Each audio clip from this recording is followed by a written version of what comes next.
नमस्कार दोस्तों, मैं हूं काली बिल्ली। आप सुन रहे हैं हॉरर स्टोरी मेरी जुबानी मेरी कहानी। महाकुंभ की भयावह रात। सालों बाद इलाहाबाद में महाकुंभ का आयोजन हो रहा था। दुनिया भर से श्रद्धालु पवित्र गंगा में स्नान करने के लिए उमड़ पड़े थे। पूरे शहर में एक अलग ही रौनक थी। लेकिन इस मेले के बीच एक अजीब सी दहशत भी छिपी हुई थी। मेले के बाहर एक बूढ़ी साध्वी बार बार लोगों को चेतावनी दे रही थी, आसमान में जो लाल चंद्रमा दिख रहा है वो खतरे का संकेत है। इस बार महाकुंभ में कुछ बुरा होने वाला है। कोई पुरानी आत्मा जाग चुकी है। अधिकतर लोग इसे महज पागलपन समझकर नजरअंदाज कर देते थे, लेकिन इस बार कुछ अनहोनी जरूर होने वाली थी। गंगा घाट की पहली रात। रात के अंधेरे में पवित्र गंगा घाट पर कुछ अजीब घटनाएं घटने लगीं। दीपों की रोशनी में एक युवक ने देखा कि एक सफ़ेद साड़ी पहने और उलझे बालों वाली महिला घाट के किनारे खड़ी है। उसकी आंखों में एक अजीब चमक थी। युवक ने हिम्मत करके उसकी ओर बढ़ने की कोशिश की, लेकिन जैसे ही वो पास पहुंचा, महिला हवा में गायब हो गई। इस घटना के बाद उस युवक की हालत खराब हो गई। वो बुरी तरह कांप रहा था और बार बार एक ही बात दोहरा रहा था, वो वापस आ चुकी है, वो सबको खत्म कर देगी। साध्वी की भविष्यवाणी। अगले दिन साध्वी ने मंदिर के बाहर एक और घोषणा की, जो भी रात में गंगा घाट के पास जाएगा वो जिंदा वापस नहीं आएगा। उस पवित्र स्थान को अब कुछ अपवित्र छू चुका है। साध्वी की इस बात पर अब लोग थोड़ा सतर्क हो गए, लेकिन कुछ साहसी लोग अब भी इस चेतावनी को नजरअंदाज कर रहे थे। उनमें से कुछ युवक ये जानने की ठान चुके थे कि आखिर घाट पर क्या रहस्य है। पिछली रात की घटना के बाद भी कुछ साहसी युवकों ने घाट पर जाने का फैसला किया। उनके मन में डर तो था, लेकिन जिज्ञासा उस डर पर भारी पड़ रही थी। आधी रात का साहस। रात के ठीक 12 बजे वे चारों युवक गंगा घाट पर पहुंचे। चारों के हाथों में टॉर्च और कुछ धार्मिक प्रतीक थे, ताकि डर से बचा जा सके। घाट पर सन्नाटा छाया हुआ था।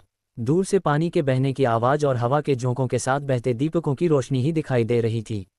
कुछ देर घाट पर चुपचाप घूमने के बाद एक युवक चिल्ला उठा, वो देखो। उसकी उंगली एक पुराने टूटे हुए मंदिर की ओर इशारा कर रही थी, जो गंगा किनारे वीरान पड़ा था। मंदिर का रहस्य। टूटा हुआ मंदिर काफी डरावना लग रहा था। उसकी दीवारों पर अजीब अजीब आकृतियां बनी थीं और जगह जगह सूखे फूलों की माला लटकी हुई थी। जैसे ही उन्होंने मंदिर के अंदर कदम रखा, ठंडी हवा का एक झोंका आया और मंदिर का दरवाजा अपने आप बंद हो गया। एक भीषण ठहाका गूंज उठा। चारों ने डर के मारे एक दूसरे का हाथ पकड़ लिया। तभी मंदिर के कोने में एक परछाई उभर आई। वह वही महिला थी जिसे पहले घाट पर देखा गया था। उसकी आंखें लाल थीं और बाल हवा में लहरा रहे थे। अतीत का खुलासा। महिला की भयावह आवाज गूंजने लगी, तुमने मेरी शांति को भंग किया है। मैंने इस घाट पर सदियों से अपनी आत्मा को बांध रखा था। अब मैं आज़ाद हूँ और यह महाकुंभ मेरा आखिरी बलिदान होगा। इतना सुनते ही मंदिर के अंदर अचानक आग की लपटें उठने लगीं। चारों युवक दरवाजे को तोड़ने की कोशिश करने लगे, लेकिन दरवाजा मानो पत्थर का बन चुका था। क्या चारों युवक इस मंदिर से बच पाएंगे? क्या गंगा घाट पर छिपा ये भयानक रहस्य उजागर होगा? मंदिर के अंदर आग की लपटें उठती जा रही थीं और चारों युवक बुरी तरह फंस चुके थे। महिला की भयानक हंसी गूंजती रही, जिससे पूरा वातावरण भयावह हो गया। चारों ने आखिरी उम्मीद के साथ एक बार फिर दरवाजा तोड़ने की कोशिश की। तभी उनमें से एक युवक, जिसका नाम रजत था, अपने गले से एक तुलसी की माला निकालकर दरवाजे पर फेंक दिया। अदृश्य शक्ति का प्रहार। जैसे ही तुलसी की माला दरवाजे से टकराई, मंदिर के अंदर अचानक एक तेज रोशनी फैल गई। महिला चीख पड़ी, ये शक्ति मुझे रोक नहीं सकती। मैं इस बार पूरे महाकुंभ को अपने श्राप में बांध दूंगी। लेकिन उस रोशनी के बीच से एक दूसरी परछाई उभर आई। ये वही बूढ़ी साध्वी थी जिसने लोगों को चेतावनी दी थी। उसने अपनी कमंडल से पवित्र गंगाजल निकालकर पूरे मंदिर में छिड़क दिया। तेरा अंत यहीं होगा, साध्वी ने गर्जना की। आत्मा का संघर्ष। महिला ने चिल्लाते हुए साध्वी पर हमला किया, लेकिन साध्वी अपनी मंत्रोच्चार करती रही। चारों युवक ये देख हैरान थे कि कैसे दोनों शक्तियों के बीच भयंकर संघर्ष हो रहा था। कुछ ही क्षणों में मंदिर की दीवारें हिलने लगीं। साध्वी ने आखिरी बार गंगाजल महिला पर फेंका और वह महिला भयानक चीख के साथ जलने लगी। उसकी आत्मा हवा में घुलती चली गई और धीरे धीरे मंदिर में सब शांत हो गया। शांति की स्थापना। साध्वी ने युवकों को मंदिर से बाहर आने को कहा। बाहर आकर उन्होंने बताया, वह महिला सदियों पहले एक श्रापित आत्मा बन गई थी। उसने कभी गंगा के पवित्र जल को अपवित्र करने की कोशिश की थी। तभी से उसकी आत्मा इस घाट पर कैद थी। लेकिन इस बार महाकुंभ के दौरान उसकी शक्ति बढ़ गई थी। अब उसकी आत्मा हमेशा के लिए मुक्त हो गई है। नई सुबह। अगली सुबह महाकुंभ में सब कुछ सामान्य लग रहा था। गंगा के किनारे सुबह की पहली आरती हो रही थी। लोग स्नान कर रहे थे और पवित्रता का अनुभव कर रहे थे। लेकिन चारों युवकों की आंखों में डर और विस्मय का मिला जुला भाव था। उन्हें पता था कि उन्होंने कुछ ऐसा देखा है जिसे वे कभी भूल नहीं पाएंगे। महाकुंभ का वह रहस्य हमेशा के लिए खत्म हो चुका था, लेकिन गंगा घाट पर वह टूटा मंदिर अब भी खड़ा था, अपने भीतर छिपे कई अनकहे किस्सों के साथ। महाकुंभ समाप्त हो चुका था, लेकिन चारों युवकों के मन में घाट की वह रात बार बार लौट आती थी। साध्वी ने उन्हें भरोसा दिलाया था कि अब कोई खतरा नहीं है, परंतु घाट के पास अजीब घटनाओं की खबरें अब भी आ रही थीं। एक नई चुनौती। एक रात रजत को सपना आया। सपने में वही महिला खून से सनी आंखों के साथ खड़ी थी। उसने रजत से कहा, तुमने मुझे खत्म नहीं किया, तुमने सिर्फ मेरे शरीर को मिटाया है। मेरी आत्मा अब भी मुक्त नहीं हुई है। तुमने मेरे बदले को अधूरा छोड़ दिया। रजत जागते ही पसीने से भीगा हुआ था। उसने अपने दोस्तों को बुलाया और घाट पर दोबारा जाने का फैसला किया। टूटा हुआ मंदिर और अंधेरा रहस्य। रात के समय चारों युवक फिर उसी टूटे हुए मंदिर में पहुंचे। मंदिर पहले की तरह वीरान लग रहा था, परंतु एक अजीब सी ठंडक हवा में फैली थी। रजत ने देखा कि मंदिर के केंद्र में एक छोटी सी चट्टान रखी हुई थी, जिस पर कुछ संस्कृत मंत्र खुदे हुए थे। तभी मंदिर के कोने से एक धीमी आवाज आई, तुम लोग यहाँ क्यों लौटे हो? यह आवाज साध्वी की थी, लेकिन इस बार वह पहले की तरह शांत नहीं थी। उसकी आंखों में डर और गुस्से का मिश्रण था। तुम लोगों ने मुझे धोखा दिया। तुमने वह आत्मा पूरी तरह मुक्त नहीं की, अब वह और भी शक्तिशाली हो गई है। आत्मा की अंतिम लड़ाई। अचानक से मंदिर के अंदर फिर से लपटें उठने लगीं। उस महिला की आत्मा फिर से प्रकट हो गई, लेकिन इस बार वह और भी ज्यादा भयानक लग रही थी। उसका पूरा शरीर राख से ढका हुआ था और उसकी आंखों में आग जल रही थी। अब मैं किसी को नहीं छोड़ूंगी। उसकी गूंजती हुई आवाज पूरे मंदिर में फैल गई। रजत ने हिम्मत करके साध्वी से पूछा, क्या इसे रोकने का कोई तरीका है? साध्वी ने कहा, गंगा का सबसे पवित्र जल इस आत्मा को हमेशा के लिए बांध सकता है, लेकिन उसे तुरंत लाना होगा। आखिरी प्रयास। रजत और उसके दोस्तों ने मंदिर से बाहर निकलकर पास के घाट से गंगा का पवित्र जल इकट्ठा किया। जब वे वापस लौटे तो देखा कि आत्मा ने मंदिर को लगभग पूरी तरह घेर लिया है। साध्वी ने मंत्रोच्चार शुरू किया और चारों युवकों ने गंगाजल आत्मा पर फेंक दिया। आत्मा चीखती रही और उसकी भयानक आवाजें पूरे घाट पर गूंजती रहीं। लेकिन इस बार उसकी शक्ति धीरे धीरे खत्म हो गई। वह राख में बदलकर हवा में विलीन हो गई। अंततः शांति। घाट और मंदिर पर अब सब कुछ शांत हो चुका था। साध्वी ने युवकों को धन्यवाद दिया और कहा, अब उसकी आत्मा को हमेशा के लिए शांति मिल गई है। महाकुंभ की वह भयावह रात हमेशा के लिए खत्म हो चुकी थी। अब गंगा घाट पर सिर्फ शांति और पवित्रता का अनुभव हो रहा था। घाट की उस रात के बाद सब कुछ शांत लग रहा था, लेकिन ये शांति कुछ छिपा रही थी। रजत और उसके दोस्तों को लगा था कि उन्होंने उस श्रापित आत्मा को हमेशा के लिए खत्म कर दिया है। लेकिन अगले ही दिन गंगा के किनारे से कुछ लोगों के गायब होने की खबरें फैलने लगीं। साध्वी का रहस्यमय गायब होना।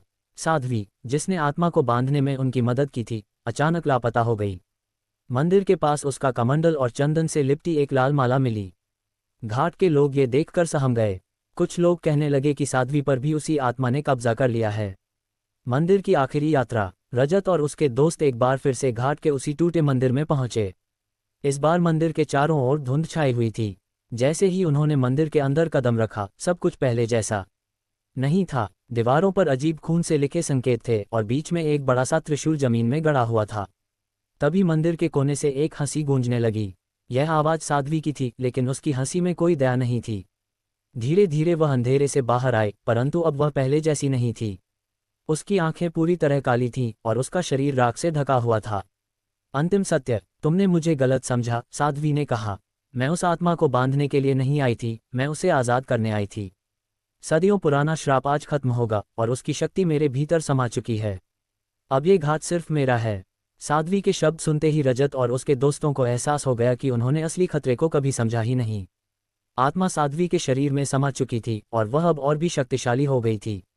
आखिरी लड़ाई। रजत ने तुरंत अपने पास रखा गंगाजल साध्वी पर फेंकने की कोशिश की, लेकिन इस बार गंगाजल का कोई असर नहीं हुआ।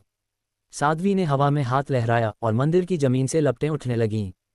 तभी रजत को याद आया कि मंदिर के बीच में गड़ा त्रिशूल ही एकमात्र हथियार था जिससे वह शक्ति खत्म की जा सकती थी।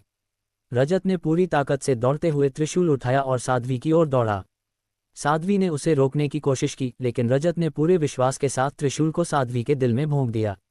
अंधकार का अंत। त्रिशूल के लगते ही एक जोरदार धमाका हुआ।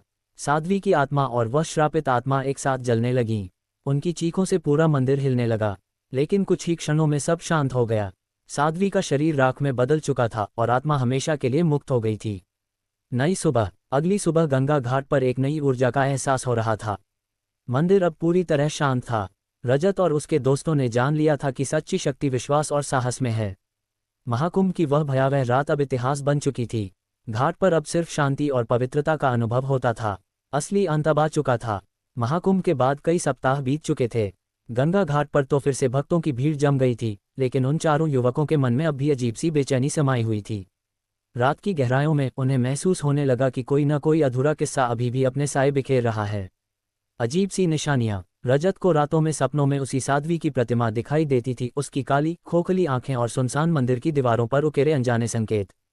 दोस्तों ने भी अपनी अपनी रातों में अजीब आवाजें सुनी, जैसे कोई धीमी फुसफुसाहट हवा में गूंज रही हो। एक रात जब वे सब मंदिर के पास मिले, उन्होंने देखा कि मंदिर के उस मुख्य दरवाजे पर जो त्रिशूल रजत ने प्रयोग किया था, वह अचानक हल्की हल्की नीली चमक बिखेरने लगा। किसी अनदेखी शक्ति की तरह त्रिशूल से छोटी छोटी बिजली की चमकें फूटने लगी, मानो यह चेतावनी दे रहा हो कि कुछ अधूरा रह गया है। भूतिया शांति के पीछे छिपा राज। गांव के कुछ बुजुर्ग पंडितों ने बताया कि इस मंदिर में सदियों से एक घोर श्राप का बोझ था। उनका कहना था, ये साध्वी केवल एक माध्यम थी। असली शक्ति, वह अंधकार जिसे हमने आज तक नहीं मारा, उस श्राप का एक अंश है जो महाकुंभ के दौरान जाग उठता है। उनकी बातों से रजत और उसके मित्रों का मन और भी बेचैन हो उठा। वे समझने लगे कि शायद साध्वी की मृत्यु से उस अंधेरी शक्ति का समूल नाश नहीं हुआ, बल्कि वह एक नई रूप में पुनर्जागृत हो रही है। मंदिर की छुपी दस्तान। एक रात जब रजत अकेले मंदिर के भीतर गया, उसने देखा कि उस ऑल्टर के पास दीवार पर कुछ प्राचीन संस्कृत श्लोक खुदे हुए थे। श्लोक कुछ इस प्रकार थे, जो अंधकार को मिटाने के लिए खोजे प्राचीन वस्तु, वही पाएगा मुक्ति रूपी ज्योति, छोड़ देगा श्राप की परतें। ये संदेश रजत के लिए एक नई चुनौती लेकर आया। उसे यकीन हो गया कि श्राप तो अभी पूरी तरह से खत्म नहीं हुआ। मंदिर के भीतर कहीं छुपा हुआ एक प्राचीन अवशेष ही उस अंधकार को जड़ से समाप्त कर सकता है। नई राह की ओर कदम। अगली सुबह रजत ने अपने तीनों दोस्तों को बुलाकर बताया, हमने शायद उस श्राप की जड़ तक पहुंचने का रास्ता खोज लिया है। हमें उस प्राचीन वस्तु का पता लगाना होगा जिसके बारे में दीवारों पर लिखा है। उनकी आंखों में निश्चय और साहस की चमक थी, लेकिन दिलों में चिंता भी थी, क्योंकि यह रास्ता पहले से कहीं ज्यादा खतरनाक प्रतीत हो रहा था। अंधकार से आखिरी मुकाबला। जैसे ही सूर्यास्त हुआ, चारों दोस्त फिर से मंदिर की ओर रवाना हुए। वातावरण में एक अजीब सी ठंडक और सन्नाटा व्याप्त था। मंदिर की दीवारें मानो फुसफुसा रही थीं और हवा में गहराई से कोई आवाज सुनाई देती थी। रजत ने ठान लिया था कि अब उन्हें उस प्राचीन वस्तु की खोज करनी है, जिससे न केवल साध्वी की आत्मा का शाप टूटेगा, बल्कि उस अंधेरे की जड़ भी समाप्त हो जाएगी। जैसे ही वे मंदिर के भीतर गहरे उतरते गए, हर कदम पर उन्हें ऐसा लग रहा था कि कोई न कोई अदृश्य निगाह उन पर टिकी हुई है। क्या वे उस रहस्य को सुलझा पाएंगे? क्या उस प्राचीन वस्तु की खोज में वे खुद ही अंधकार का शिकार तो नहीं हो जाएंगे? रात का घना अंधेरा गंगा घाट पर छा चुका था। रजत और उसके तीनों दोस्त मंदिर के गहरे हिस्से में पहुंच चुके थे। मंदिर के नीचे एक संकरी सीढ़ी मिली, जो शायद मंदिर के असली रहस्य की ओर ले जा रही थी। हर कदम के साथ ठंडी हवा का झोंका और डरावनी फुसफुसाहट उनके कानों में गूंज रही थी। प्राचीन कक्ष का खुलासा। सीढ़ियां खत्म होते ही वे एक बड़े कक्ष में पहुंचे। वहां की दीवारों पर पुराने श्लोक और रहस्यमयी चित्र बने हुए थे। कक्ष के बीचों बीच एक पत्थर का मंच था, जिस पर एक सुनहरी कलश रखा हुआ था।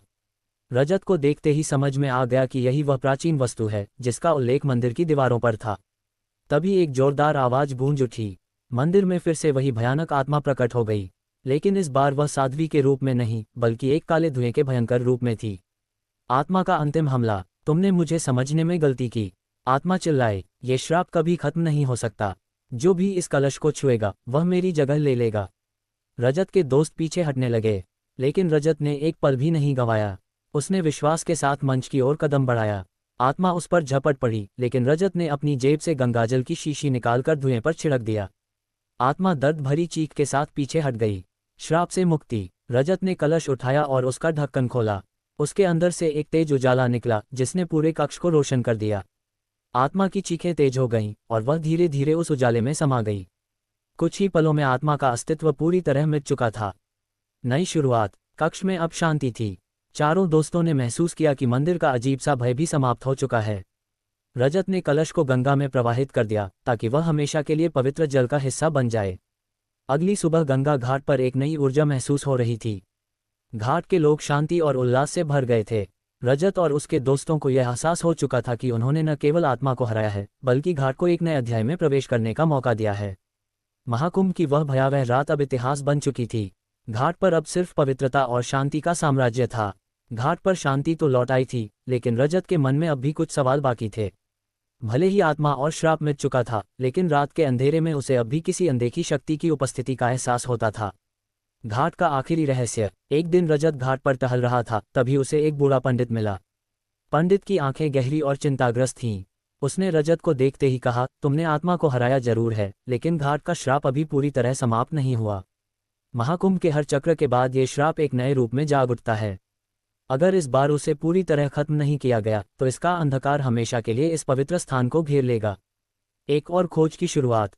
पंडित ने रजत को एक पुराने ग्रंथ का उल्लेख दिया। उस ग्रंथ में लिखा था कि घाट के नीचे एक और गुप्त कक्ष है, जिसे केवल सही समय पर ही खोला जा सकता है। उस कक्ष में सत्य और श्राप दोनों का अंत छिपा है, पंडित ने कहा। रजत ने अपने दोस्तों को एक बार फिर बुलाया और उन्होंने पंडित के निर्देशों के अनुसार मंदिर के गुप्त हिस्से की खोज शुरू कर दी। गुप्त द्वार का खुलासा। कई घंटों की तलाश के बाद उन्हें मंदिर के पिछले हिस्से में एक पत्थर की दीवार मिली, जिस पर संस्कृत में लिखा था, जो सत्य का चेहरा देखेगा वही श्राप से मुक्ति पाएगा। रजत ने मंत्रोच्चार करते हुए दीवार को छुआ। दीवार धीरे धीरे हिलने लगी और उनके सामने एक गहरा अंधकार में मार्ग खुल गया। अंतिम सामना। मार्ग के अंत में एक बड़ा कक्ष था, जहां एक विशाल दर्पण रखा हुआ था। दर्पण से एक अजीब सी ऊर्जा निकल रही थी। तभी दर्पण के भीतर से वही आत्मा जो साध्वी के रूप में प्रकट हुई थी, फिर से दिखाई दी। लेकिन इस बार वह शांत और स्थिर लग रही थी। तुमने मुझे हराया, लेकिन मुझे मुक्ति अब भी नहीं मिली। मेरा श्राप इस दर्पण में कैद है। अगर तुम सच में इस घाट को बचाना चाहते हो तो तुम्हें मेरा सच देखना होगा। सच का सामना। रजत ने दर्पण में देखा और उसे एक दृश्य दिखाई दिया। सदियों पहले की एक साध्वी, जिसे लोगों ने अंधविश्वास के कारण मौत के घाट उतार दिया था। वह साध्वी गंगा के पानी को पवित्र करने के लिए तपस्या कर रही थी, लेकिन उसे जादू टोना करने वाली बताकर श्रापित कर दिया गया था। उसी क्रोध और अन्याय ने आत्मा को जन्म दिया था। रजत को सच्चाई समझ में आ गई। उसने कहा, मैं तुम्हें तुम्हारे दर्द और अन्याय से मुक्त करता हूँ। तुम अब आज़ाद हो। मुक्ति का प्रकाश। दर्पण अचानक से चमक उठा और आत्मा एक पवित्र ज्योति में बदल गई। उसकी आंखों में अब क्रोध नहीं, बल्कि शांति थी। वह धीरे धीरे प्रकाश में विलीन हो गई। घाट की नई शुरुआत। रात के अंधेरे में मंदिर और घाट पर एक दिव्य रोशनी फैल गई। रजत और उसके दोस्तों ने महसूस किया कि अब घाट पर हमेशा के लिए शांति स्थापित हो चुकी है। महाकुंभ का श्राप हमेशा के लिए खत्म हो चुका था। अगले महाकुंभ में घाट पर सिर्फ खुशियां और पवित्रता थी। रजत और उसके दोस्तों को पता था कि उन्होंने एक ऐतिहासिक अध्याय को खत्म कर दिया है। घाट पर अब पूर्ण शांति स्थापित हो चुकी थी, लेकिन हर अंत के साथ एक नई शुरुआत होती है। महाकुंभ के अगले चक्र तक सब कुछ शांत रहा, परंतु समय अपनी गति से आगे बढ़ रहा था और एक नई शक्ति का उदय होने वाला था। एक नया संकेत। एक दिन रजत अपने दोस्तों के साथ घाट पर पूजा कर रहा था, तभी गंगा के पानी में अचानक एक अजीब सी हरकत हुई। पानी में हलचल के साथ एक चमकदार पत्थर बहकर किनारे पर आ गया। उस पत्थर पर अजीब से प्रतीक बने हुए थे। रजत ने उसे उठाया तो उसके चारों ओर एक ठंडी हवा बहने लगी। पंडितों ने उसे देखते ही पहचान लिया। ये पत्थर श्राप की आखिरी कड़ी है। इसे तब तक छेड़ना नहीं चाहिए था जब तक सही समय न आ जाए, एक पंडित ने चेतावनी दी। अज्ञात शक्ति का उदय। रात होते ही मंदिर के पास हल्की हल्की धुंध छा गई। रजत को महसूस हुआ कि वह पत्थर साधारण नहीं था। उसके हाथ में अब भी वह ठंडी ऊर्जा बह रही थी। जैसे ही उसने पत्थर को गंगा के पानी में रखने का प्रयास किया, अचानक से आकाश में बिजली कौंधने लगी। एक तेज गर्जना के साथ घाट के चारों ओर की जमीन हिलने लगी। एक छिपी शक्ति का खुलासा। मंदिर के नीचे से एक रहस्यमय द्वार खुल गया। वहां से हल्की सी रोशनी निकल रही थी। रजत और उसके दोस्त धीरे धीरे उस द्वार की ओर बढ़े। जैसे ही उन्होंने प्रवेश किया, उनके सामने एक प्राचीन मूर्ति खड़ी थी। यह मूर्ति देवी गंगा की थी, लेकिन उसके पास एक अजीब सी छाया लहराते हुए दिखाई दे रही थी। देवी का संदेश। तुमने श्राप को तोड़ा, लेकिन उसका अंतिम अंश अब भी इस घाट में मौजूद है। ये पत्थर श्राप के बीज को वहन कर रहा था। अगर इसे सही समय पर नष्ट नहीं किया गया तो महाकुंभ के अगले चक्र में ये फिर जाग उठेगा। रजत ने देवी से पूछा, हमें इसे नष्ट करने के लिए क्या करना होगा? देवी ने कहा, तुम्हें इस पत्थर को गंगा के सबसे गहरे हिस्से में जाकर रखना होगा, जहां उसकी ऊर्जा हमेशा के लिए विलीन हो सके। लेकिन ये कार्य खतरों से भरा होगा। अंतिम यात्रा। रजत और उसके दोस्तों ने साहस दिखाया। वे पत्थर को लेकर गंगा के गहरे जल में उतरे। पानी के भीतर उन्हें अजीब से जीव और परछाइयां दिखाई देने लगीं। लेकिन उन्होंने हार नहीं मानी। जैसे ही वे गंगा की सबसे गहरी गहराई में पहुंचे, उन्होंने पत्थर को एक पवित्र स्थान पर रखा। घाट की पूर्ण मुक्ति। जैसे ही पत्थर वहां रखा गया, गंगा के जल से एक दिव्य प्रकाश निकला। पूरी नदी चमक उठी और हर ओर शांति फैल गई। देवी गंगा का स्वर गूंज उठा, अब ये घाट हमेशा के लिए श्राप मुक्त हो चुका है। अब यहाँ सिर्फ शांति और पवित्रता का वास होगा। रजत और उसके दोस्त सतह पर लौट आए। महाकुंभ की भयावह रातें अब इतिहास बन चुकी थीं। घाट पर अब हमेशा के लिए नई शुरुआत हो चुकी थी। महाकुंभ की वह रात अब अतीत बन चुकी थी। घाट पर शांति लौट आई थी, लेकिन रजत के मन में अब भी कुछ सवाल उठते रहते थे। क्या सच में सब कुछ खत्म हो गया था? अंतिम भविष्यवाणी। कुछ महीनों बाद रजत के गांव में एक बूढ़ी साध्वी का आगमन हुआ। उसकी आंखों में गहरी चमक थी और वह रहस्यमय वाणी में बोल रही थी। उसने गांव वालों से कहा, तुमने श्राप को हराया है, लेकिन हर श्राप के पीछे एक सत्य छिपा होता है। तुम्हारे घाट पर अभी भी कुछ ऐसा है जो अपनी पहचान के लिए छटपटा रहा है। रजत ने साध्वी से पूछा, अब हमें क्या करना होगा? साध्वी ने कहा, गंगा के नीचे एक और रहस्य दबा है। ये रहस्य तब तक नहीं खुलेगा जब तक कोई इसे सच्चे दिल से स्वीकार न करे। एक और खोज की शुरुआत। रजत और उसके दोस्त एक बार फिर गंगा के घाट की ओर रवाना हुए। गंगा के जल में अब भी एक हल्की नीली चमक थी, जो पत्थर को रखने के बाद से कभी बंद नहीं हुई थी। जैसे ही वे घाट पर पहुंचे, उन्हें पानी के अंदर एक हल्की रोशनी दिखाई दी।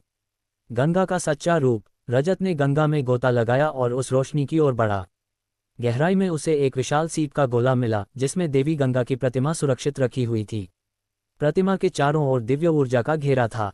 जैसे ही रजत ने प्रतिमा को स्पर्श किया, देवी गंगा का दिव्य रूप उसके सामने प्रकट हुआ। उन्होंने कहा, यह घाट हमेशा पवित्र रहा है, लेकिन लोगों के पापों और अधर्म ने इसे श्रापित बना दिया था। अब तुम्हारे साहस और सच्चाई ने इसे हमेशा के लिए मुक्त कर दिया है। पवित्रता की अंतिम विजय। देवी गंगा ने घाट को आशीर्वाद दिया। अब इस घाट पर कभी भी कोई अंधकार नहीं फटकेगा। यहाँ सिर्फ सत्य, शांति और भक्ति का वास होगा। महाकुंभ के हर चक्र में इस पवित्रता का संचार होता रहेगा। रजत और उसके दोस्त घाट पर लौट आए। अब घाट पर नई ऊर्जा और जीवन का संचार हो चुका था। लोग पूजा अर्चना करते हुए गंगा की पवित्रता का अनुभव कर रहे थे।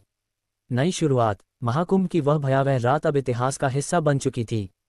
रजत और उसके दोस्तों ने अपनी यात्रा पूरी कर ली थी। घाट पर अब हमेशा के लिए दिव्य प्रकाश का वास था। महाकुंभ की कथा यहीं पूर्ण होती है। ये घाट अब सदैव शांति और पवित्रता का प्रतीक रहेगा।